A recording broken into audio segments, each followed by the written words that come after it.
28 June ছিল পুটকুলির birthday, কিন্তু সেটা সেলিব্রেট করা হয়েছে 29 জুন। খুব বড় করে নয়, ওই 30-35 জনের মতন গেস্ট ইনভাইটেড ছিল।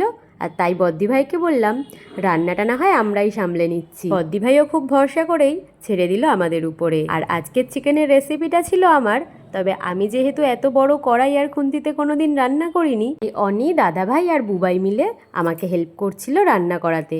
তবে ওরা করলে কি হবে, একটু ভিডিও করার জন্য আমাকে তো একটু খুন্তি নাড়তেই হবে।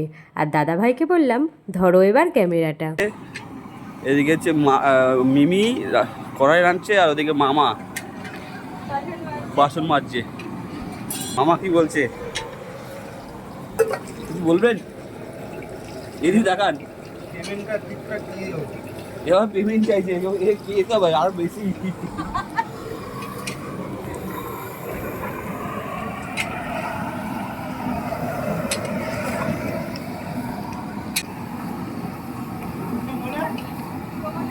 পরের বারে কিন্তু রেট বেড়ে যাবে, ঠিক আছে? প্রথমবার বলে বিনা পয়সায় করে দিচ্ছি। এই যে রান্না করছো আর তার সঙ্গে এই সুন্দর একটা ভিউ দেখছো, এটাই হচ্ছে রেমিউনারেশন।